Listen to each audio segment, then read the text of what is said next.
Hello friend, જય Shri Krishna. Geeta's cooking કોર્નરમાં તમારું સ્વાગત છે.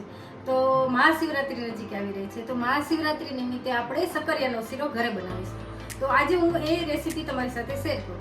તો એના માટે મેં સકરિયા લીધા છે, જે 500 ગ્રામની આસપાસ સકરિયા છે. તો આ મેં ધોઈ ચોખ્ખા કરી અને સરસ આવા ગુલાબી કલરના હોય તેવા સકરિયા લીધા છે. તો આ સકરિયાને આપણે બાફી લઈશું. વરારે બાફવાના છે આપણે સરસ મજાના. તો સકરિયાને છે ને આપણે વરારે બાફવાના છે. તો મેં કડાઈ લીધું છે ને એમાં પાણી એડ કર્યું છે ને આ કાંઠો આપણે રાખી દઈશું. એની માથે કાણાવાળી પ્લેટ આપણે રાખી દઈશું. તો આ સકરિયાને છે ને આપણે ધોઈ તો નાખ્યા હતા સરસ મજાના, પણ તોય આજુબાજુ છે ને થોડો બ્લેક ડાઘ હોય, તો એ આપણે કાપી અને પછી આપણે એડ કરતા જશું અંદર. અને આ સકરિયું થોડું જાડું છે, તો વચ્ચેથી આપણે કટ કરી અને પછી અંદર મૂકશું. તો આ રીતે આપણે બધા વરાળમાં સરસ બાફી લઈશું અને ગોઠવી લઈએ આપણે. તો સકરિયા આપણે બધા સરસ ગોઠવી દીધા છે. તો એની ઉપર છે ને આ રીતે પ્લેટ ઢાંકી દઈશું અને 2 મિનિટ આપણે ફૂલ રાખશું. પછી મીડિયમ તાપે આપણે 15 મિનિટ સુધી થવા દઈશું. આપણે સકરિયા સરસ વરાળે બફાય છે. તો મેં છે ને ગરમ દૂધ લીધું છે. આ છે ને ગરમ કરેલું દૂધ છે. તો આપણે છે ને એમાં થોડું કેસર એડ કરશું.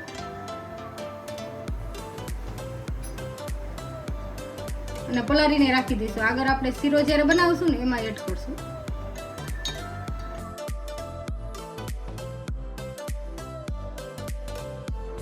આપણે સકરિયા શેકાય છે તો 20 મિનિટ લાગી છે. તો ખોલીને ચેક કરી લઈએ કે થઈ ગયા છે કે નહીં.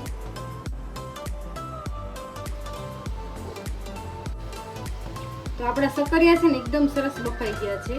તો આને પ્લેટમાં બારે લઈ લઈ. આપણે ગેસ બંધ કરી દીધો અને એક પ્લેટમાં સકરિયાને લઈ લઈશું.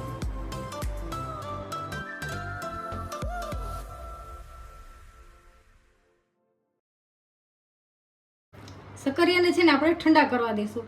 પછી જ આપણે આ સકરિયામાંથી છે ને શીરો બનાવશું. તો પણ સકરિયામાં રેસા ન રહે એ રીતે આપણે સરસ શીરો બનાવીશું. આપણા સકરિયા છે ને એકદમ સરસ ઠંડા થઈ ગયા છે. તો આપણે છે ને છાલ ઉતારી લઈએ.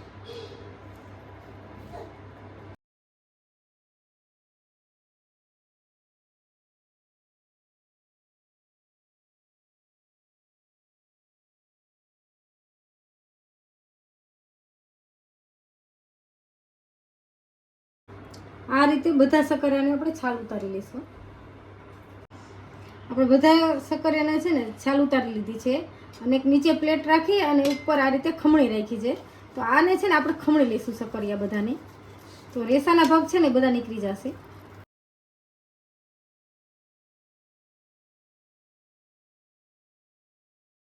આપણા સકરિયા બધા ખમણાઈ ગયા છે અને બાજુમાં છે ને મેં પેન ગરમ કરવા માટે રાખી દીધી છે.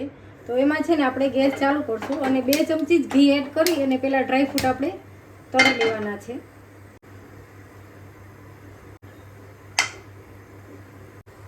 હવે આપણું ઘી ગરમ થઈ ગયું છે. તો આપણે બદામ ને કાજુના ટુકડા આ બંને છે ને આપણે થોડા શેકી લઈશું ઘીમાં.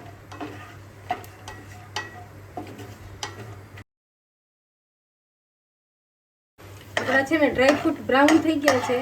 તો એક પ્લેટમાં આપણે કાઢી લઈશું બધાને. આપણે જે પેનમાં ડ્રાયફ્રૂટ શેક્યા હતા ને એ જ પેનમાં 2 ચમચી આપણે ઘી એડ કર્યું હતું. તો એ હજી ઘી છે આમાં.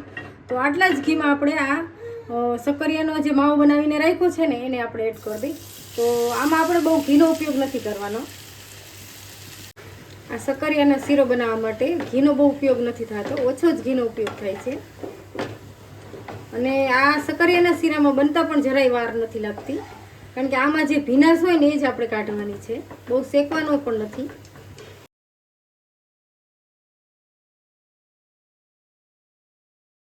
આપણા સકરિયાનો માવો શેકતા 2 જ મિનિટ થઈ છે. તો એકદમ સરસ શેકાઈ ગયો છે. તો હવે છે ને આપણે કેસરવાળું જે દૂધ બનાવીને રાખ્યું છે ને એ આપણે એડ કરી દઈશું હલાવીને.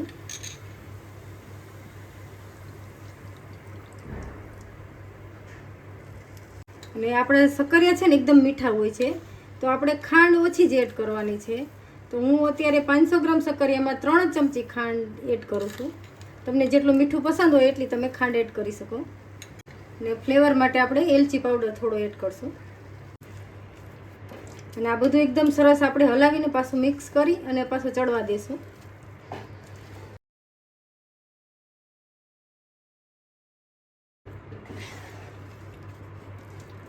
આજે આપણે સરસ મજાનો શક્કરિયાનો શીરો બનાવીએ છીએ. તો મારી ચેનલ ઉપર અલગ અલગ સરસ મજાની રેસીપી મેં મૂકી છે અને મૂકવાની છું હજી. તો જો મારી રેસીપી સરસ લાગે તો તમે સબસ્ક્રાઈબ જરૂરથી કરજો મને. હવે છે ને 1 ચમચી આપણે ઘી ઉપરથી થોડું એડ કરશું, કારણ કે આપણે પહેલાં 2 ચમચી આપણે ઘી એડ કર્યું હતું ને એમાં પણ આપણે ડ્રાય ફ્રૂટ રોસ્ટ કર્યા હતા. તો 2 જ મિનિટમાં આપણો સરસ મજાનો શીરો બનીને તૈયાર છે. જો પેનની સપાટી પણ છોડવા લાગ્યો છે. તો આપણો આ શીરો છે ને બનીને તૈયાર છે. હવે આપણે જે ડ્રાય ફ્રૂટ શેકીને રાખ્યા છે ને એ એડ કરી દઈશું.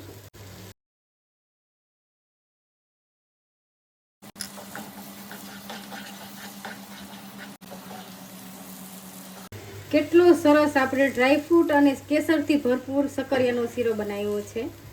તો આપણો શીરો એકદમ સરસ તૈયાર છે. હવે ગેસ બંધ કરી દઈશું અને આ શીરાને આપણે એક પ્લેટમાં સર્વ કરશું.